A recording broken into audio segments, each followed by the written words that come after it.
ഇടുക്കി മൂന്നാർ തോട്ടം മേഖലയിലെ ജാതി സർട്ടിഫിക്കറ്റ് പ്രതിസന്ധിക്ക് പരിഹാരം. പഴയ രീതിയിൽ തന്നെ ജാതി സർട്ടിഫിക്കറ്റ് നൽകാൻ സർക്കാർ ഉത്തരവ്.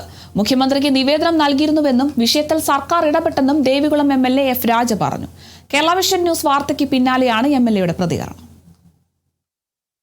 തോട്ടം മേഖലയിലെ കുടുംബങ്ങൾക്ക് ജാതി സർട്ടിഫിക്കറ്റ് ലഭിക്കാൻ പൂർവികരുടെ സർട്ടിഫിക്കറ്റ് ഉൾപ്പെടെയുള്ള രേഖകൾ ഹാജരാക്കണമെന്ന നിബന്ധന കാരണം നിരവധി പേർ പ്രതിസന്ധിയിലായിരുന്നു. രേഖകൾ ഹാജരാക്കാൻ കഴിയാത്തതോടെ ജാതി സർട്ടിഫിക്കറ്റ് ലഭിക്കാതെ കുട്ടികളുടെ പഠനം പോലും മുടങ്ങുന്ന സാഹചര്യമുണ്ടായി. ഇക്കാര്യം ചൂണ്ടിക്കാട്ടി കേരള വിഷൻ ന്യൂസ് കഴിഞ്ഞ ദിവസം വാർത്ത നൽകിയിരുന്നു. ഇതിനു പിന്നാലെയാണ് ദേവികുളം MLA എഫ് രാജയുടെ പ്രതികരണം. 22/5/2026 മുഖ്യമന്ത്രിക്ക് ഒരു നിവേദനം കൊടുത്തായിരുന്നു ജാതി സർട്ടിഫിക്കറ്റിന് വേണ്ടി. ഇപ്പം പഴയ മാതിരി തന്നെ നമുക്ക് ജാതി സർട്ടിഫിക്കറ്റ് മേടിക്കാം.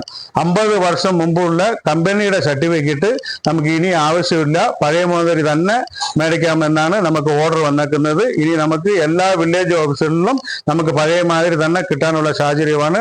നിങ്ങൾ എല്ലാവരും ഈ സർട്ടിഫിക്കറ്റ് മേടിക്കാനുള്ള അർഹത നിങ്ങൾക്ക് പഴയ മാതിരി തന്നെ ഉണ്ട്. ഇനി അർഹരായവർക്ക് എല്ലാ വില്ലേജ് ഓഫീസുകളിലും പഴയ രീതിയിൽ തന്നെ ജാതി സർട്ടിഫിക്കറ്റ് ലഭിക്കും. തോട്ടം മേഖലയിലെ നിരവധി കുടുംബങ്ങൾക്ക് ആശ്വാസമാകുന്നതാണ് സർക്കാർ തീരുമാനം.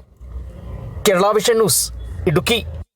ബ്രാൻഡഡ് ബാത്റൂം ഫിറ്റിംഗ്സുകളും കിച്ചൺ ഫിറ്റിംഗ്സുകളും ഗ്യാരണ്ടിയോടുകൂടി ഫാക്ടറിയിൽ നിന്നും നേരിട്ട് നിങ്ങളിലേക്ക്. ഗ്രാമിന് ₹1 എന്ന ഏറ്റവും സുതാര്യമായ വിലയിൽ ലേറ്റസ്റ്റ് ബാത്റൂം ഫിറ്റിംഗ്സുകൾ ഇനി നിങ്ങളിലേക്ക്. കിലോ ബസാർ, നിങ്ങളുടെ വീടിന്, നിങ്ങളുടെ കുടുംബത്തിന്. For your home, for your family.